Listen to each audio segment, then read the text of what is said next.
اور آج یکم ربیع الاول ہے۔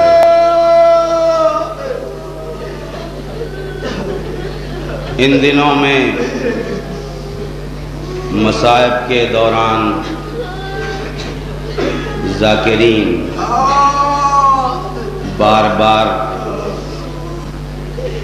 یہی یاد دلائیں گے، اس لیے نہیں کہ عزادار اس سے واقف نہیں ہیں، بلکہ اس کی وجہ یہ ہوتی ہے کہ مصیبتوں میں ایک مصیبت یہ بھی ہے کہ یہ سنایا جائے کہ مظلوم امام ہم سے رخصت ہو رہا ہے۔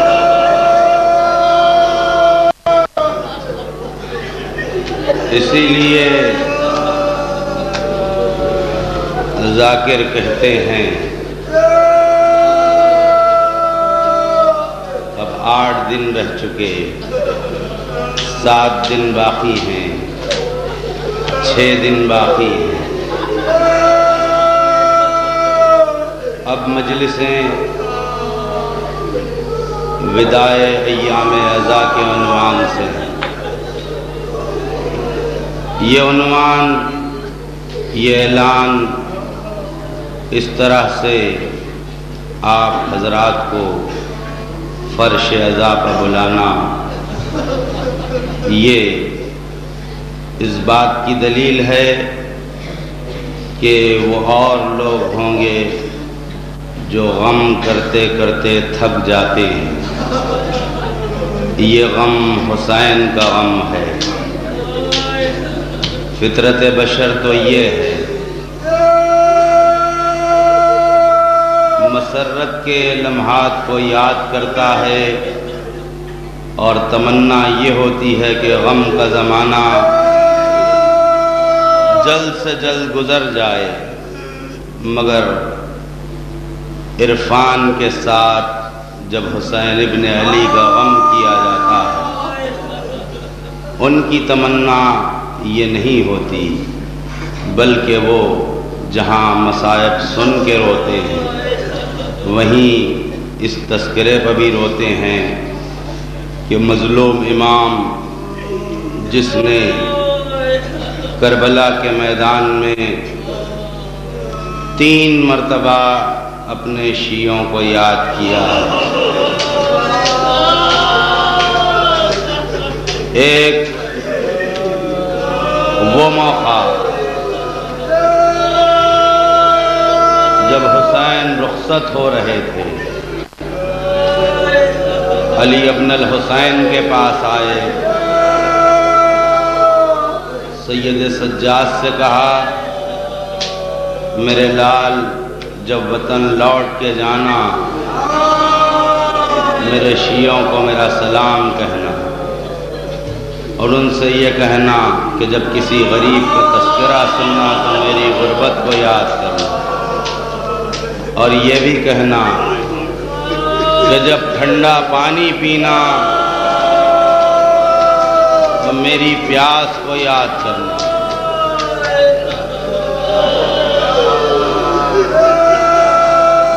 دوسرا موقع کہ حسین نے کب چاہنے والوں کو یاد کیا، اس وقت جبکہ فاطمہ کا لال ظالموں سے، اشقیاء سے اپنے اس کمسن کے لیے پانی مانگ رہا تھا جس کو ماں منانا چاہتی تھی۔ پیاس کی شدت یہ تھی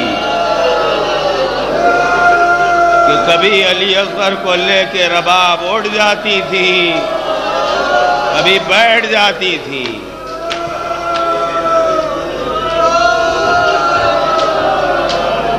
یہ منظر اتنا قیامت کا منظر تھا کہ روایت نے بتایا کہ سکینہ نے جب یہ منظر دیکھا ہے، سوال آپ کے لیے بابا کو تلاش کر رہی تھی۔ بی بی کہتی ہیں کہ جب میں اس خیمے میں پہنچی کہ جہاں میری ماں میرے کمسن بھائی علی اصغر کو بہلا رہی ہیں، میں نے یہ منظر دیکھا تو پھر پانی کا سوال نہیں کیا۔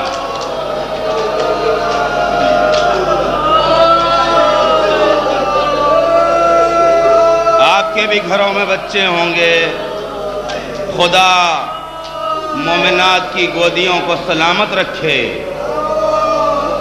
جو صاحب اولاد نہیں بھی ہیں انہوں نے بھی یہ دیکھا ہوگا کہ بچہ جب زیادہ بھوکا ہو جاتا ہے یا پیاس شدید لگتی ہے، بچہ روتا ہے۔ جب روتا ہے ماں غذا کے اہتمام کے لیے جاتی ہے تو باپ اسے آغوش میں لے لیتا ہے، یا کوئی فرد خاندان بچے کو بہلاتی ہے، مگر اتنا جواب دو اور رونے والوں یہ سوچ کے رو کہ کوئی بچہ کتنی دیر تک بہلایا جا سکتا ہے؟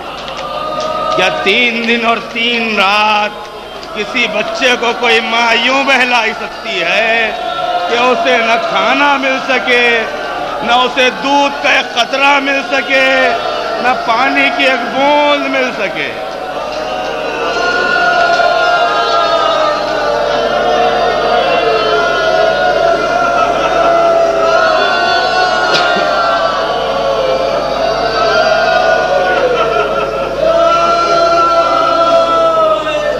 اب اس کے بعد آپ غور کریں کہ ایسے پیاسے بچے کے لیے حسین اگر پانی مانگنے آئے ہوں کس غربت کے ساتھ سوال آپ کیا ہوگا۔ یہی تو وجہ تھی کہ روایت نے مجھے یہ نہیں بتایا کہ علی اکبر کے سینے سے برچھی نکالنے کے وقت حسین نے کہا ہو مجھے اپنے شیعہ یاد آئے، عباس کے شانوں کو کلیجے سے لگانے کے وقت کہا ہو کہ میں نے شیعوں کو یاد کیا، بس اس موقع پر کہا کہ کاش میرے شیعہ کربلا میں ہوتے تو دیکھتے میں کس غربت کے ساتھ اپنے معصوم کے لیے پانی طلب کر رہا تھا۔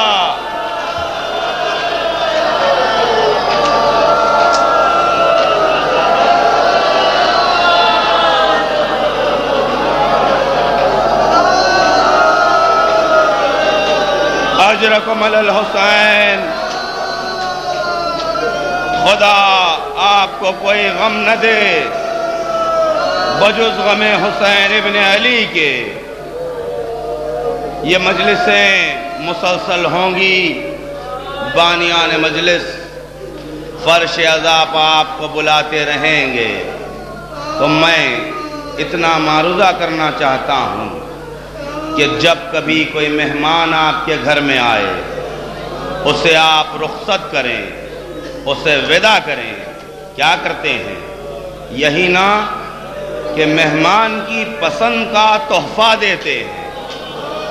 اب سوچو کہ حسین کو رخصت کریں تو تحفہ کیا دیا جائے؟ آپ سمجھ گئے؟ ہاں، کیوں نہ سمجھیں؟ اس لیے کہ آپ جانتے ہیں فاطمہ کو کچھ نہیں، بس بچے کے لیے آنسو چاہیے۔ رومال آئے تو خشک واپس نہ جائے۔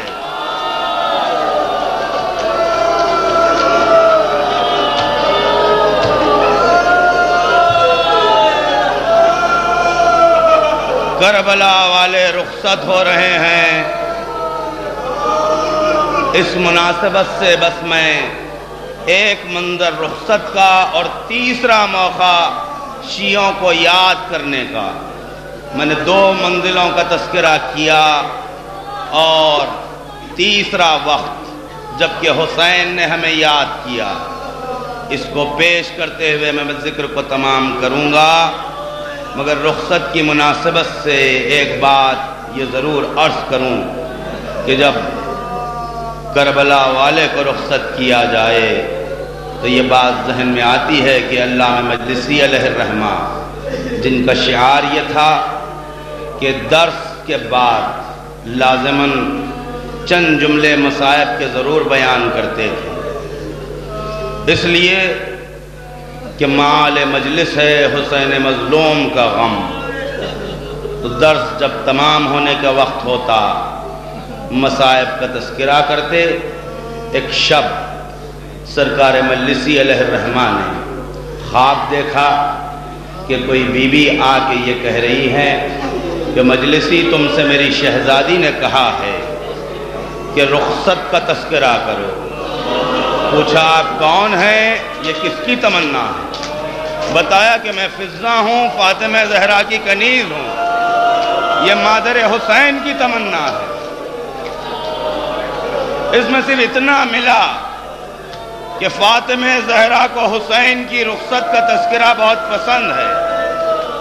اب یہ پتہ نہیں کہ رخصت میں کون سا تذکرہ زیادہ شہزادی پسند کرتی ہیں، مگر ہم تو یہی سمجھیں کہ جب رخصت پسند ہے ہر تذکرہ پسند ہے۔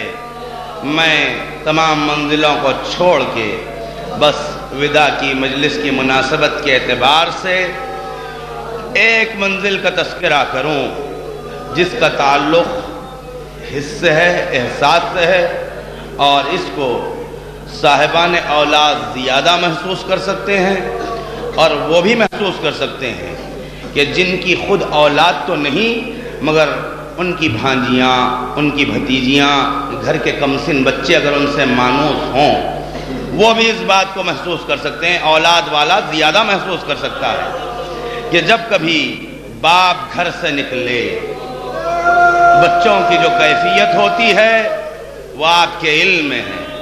بچے چاہتے ہیں کہ ہم ہمیشہ ماں کے ساتھ رہیں، بچوں کی تمنا یہ ہوتی ہے کہ باپ ہمیشہ ہم کو ساتھ رکھے۔ اب سوچے کہ اگر کوئی بچی ایسی ہو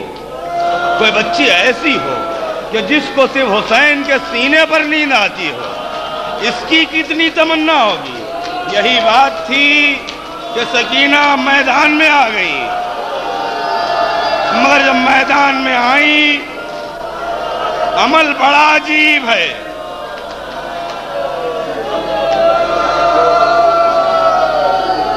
آئی، حسین کو آواز نہیں دی، حسین کو نہیں پکارا۔ کہہ سکتی تھی نا جب آئی تھی کہ بابا آخری بار سونے کے لیے آئی ہوں، نہیں، پہلے نہیں کہا، پہلے گھوڑے کے قدموں سے لپٹ گئی۔ آل محمد کے بچے ہیں، ان کے عمل کو آپ غور سے دیکھیں، اس لیے کہ یہ عام بچے نہیں۔ سکینہ نے اپنے اس عمل سے یہ بتایا کہ دیکھو جانور بھی پہچانتے ہیں ہمارے مقصد کو۔ کہہ سکتی تھی بابا سے مگر حسین سے نہیں کہا، گھوڑے کے قدموں سے لپٹ گئی، اور گھوڑا جب رک گیا حسین نے گفتگو کی، گفتگو آپ کے ذہن میں ہے، اور آخر میں یہ کہا کہ اے رہوار یہ آخری سواری ہے، اس کو قبول کر لے۔ تو زبان بے زمانی میں اس نے بتایا کہ آقا کوئی میرے قدموں سے لپٹی ہوئی ہے، میں کیسے آگے بڑھ جاؤں۔ چاہنے والوں یہاں مجھے یہ بات یاد آتی ہے کہ سواری تو متوجہ کر رہی ہے، سکینہ لپٹ جائے تو میں آگے کیسے بڑھوں، مگر ہائے باد حسین یہی سکینہ ہے جس کو تماچے لگائے جا رہے ہیں، باد حسین یہی سکینہ جو اونٹ کی بلندی سے گرتی ہے تو گھوڑ دوڑائے جاتے ہیں، قافلہ ٹھہرایا نہیں جاتا۔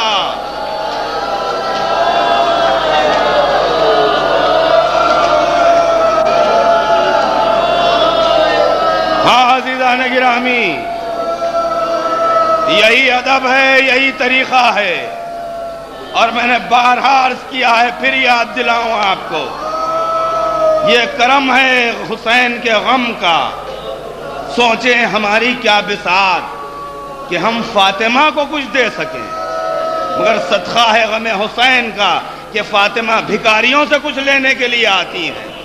اس کا خیال کیا جائے، اس احساس کے ساتھ فرش عزا پر بیٹھیں کہ بی بی آپ کہیں اور نہیں جاتی، وہاں آتی ہیں جہاں حسین کے عزادار جمع ہوتے ہیں۔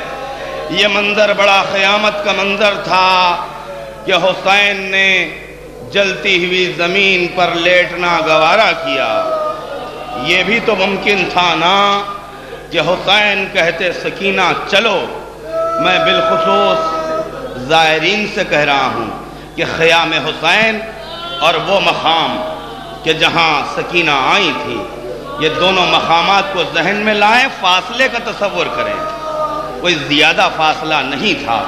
یہ بھی ممکن تھا کہ حسین یہ کہتے کہ بیٹی خیمے میں چلو، نہیں حسین وہیں لیٹ گئے تاکہ کوئی بعد میں یہ نہ کہے کہ ہم نہیں جانتے تھے کہ سکینہ حسین کے سینے پر سوتی ہے۔ جلتی ہوئی زمین پر لیٹ کر افواج شام کو، افواج کوفہ کو گواہ بنا دیا، دیکھو میں سکینہ کو اپنے سینے پر سلایا کرتا ہوں۔ اس طرح سے مظلوم کی رخصت ہوئی اور سکینہ نے اپنے بابا کو دیکھا، کیونکہ جانتی تھی، باشعور تھی، اسی لیے تو کہہ رہی تھی نا کہ بابا میں آخری بار آپ کے سینے پر سونا چاہتی ہوں۔ مطلب یہ تھا کہ جانتی تھی کہ اب میرا بابا جا رہا ہے تو پھر لوٹ کے واپس نہیں آئے گا۔ حسین گئے، بس ذکر کو مجھے تمام کرنا ہے۔ آپ کی بارگاہ میں دو معروضات کرتے ہوئے اور ایک بات یاد دلاتے ہوئے کہ وہ تیسرا موقع کب آیا کہ جہاں حسین نے ہم گنہگاروں کو یاد کیا، اپنے شیعوں کو یاد کیا۔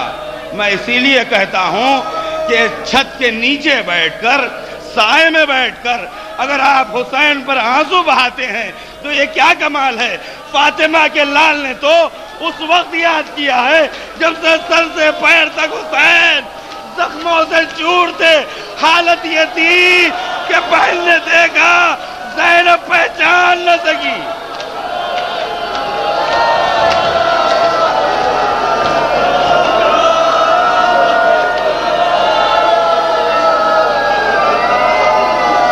ہاں چاہنے والوں رو لو، جس قدر ہو سکے آوازوں کو بلند کر لو۔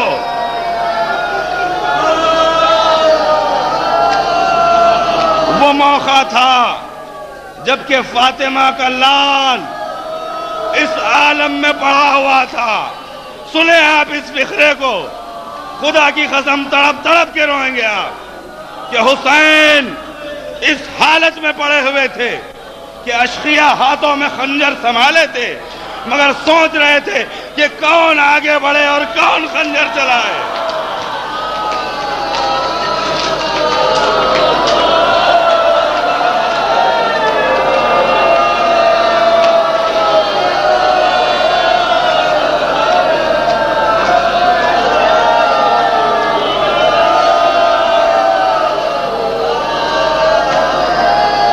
میں شاید اس سے بڑھ کے اپنے امکان بھر اور مظلومی نہ بتا سکوں کہ فاطمہ کا لال مقتل میں پڑا ہوا ہے، مگر ظالم سوچ رہے ہیں، قاتل سوچ رہے ہیں، دشمن سوچ رہے ہیں کہ ہم کیسے قتل کر دیں حسین کو۔ ایسے میں دیکھا ایک مرد اجنبی آیا، یہ نصرانی تھا، کلمہ گو نہیں تھا۔ اس کو قریب بلایا اور بلا کے دشمنوں نے کہا، ظالموں نے کہا کہ اے مرد اجنبی، اگر تم مال دنیا چاہتا ہے، سنیں انشاءاللہ بہت روئیں گے آپ، تڑپ تڑپ کے روئیں گے کہ اے مرد اجنبی، اگر تم مال دنیا چاہتا ہے، جو تیری خواہش ہے اس کو پورا کیا جائے گا، مگر اس کی ایک شرط ہے کہ جا اور دیکھ اس میدان میں کون ضعیف ہے کہ جو آخری سانسیں لے رہا ہے، اور سر سے پیر تک مجروح ہے، جا کے اس کو قتل کر دے۔ نصرانی نے پوچھا کہ وہ کون ہے؟ کچھ جواب نہ دیا گیا۔ قریب آیا، یہ تیسرا موقع ہے، اب مقدر کی بات ہے، جو جتنا رو سکے۔ عرض کر چکا کہ آپ زیر سایہ بیٹھے ہیں، آپ بھوکے اور پیاسے نہیں ہیں۔ نصرانی آیا اور کہتا کہ میں نے حسین کو دیکھا کہ آہستہ آہستہ لب ہل رہے ہیں، تو میں یہ سمجھا کہ شاید یہ اپنے دشمنوں کے لیے بد دعا کر رہا ہے۔ ایک مرتبہ قریب ہوا، کچھ سنائی نہ دیا، اور قریب ہوا، کچھ سنائی نہ دیا۔ ایک مرتبہ اپنے کان کو جب حسین کے لبوں سے قریب کیا، حسین کہہ رہے تھے پالنے والے میں نے اپنے وعدے کو پورا کر دیا، معبود تو بھی اپنے وعدے کو پورا کر دے، میرے شیعوں کو پاک دے۔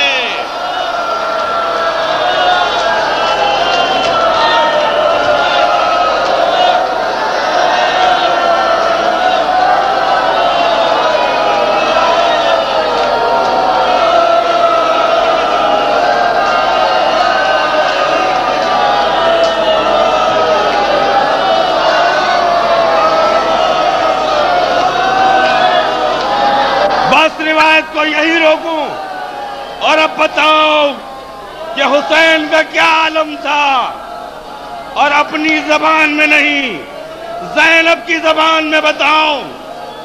خدا کرے روتے روتے دعا کرو کہ اللہ ہمیں شام پہنچائے، شہزادی سکینہ کی زیارت کریں، شہزادی زینب کی زیارت کریں، وہاں جاؤ، جا کے زیارت مفجع پڑھو، سلام کرو زینب کو، حسین کی غریب بہن کو، حسین کی مظلوم بہن کو، حسین کی بیکس بہن کو سلام کرتے کرتے تم یہ پڑھو گے، سلام ہو اس زینب پر، سلام ہو اس زینب پر جو خیمے سے نکلی، مقتل میں آئی، بھائی کے لاشے کے پاس کھڑی ہو گئی اور کہا یا رسول اللہ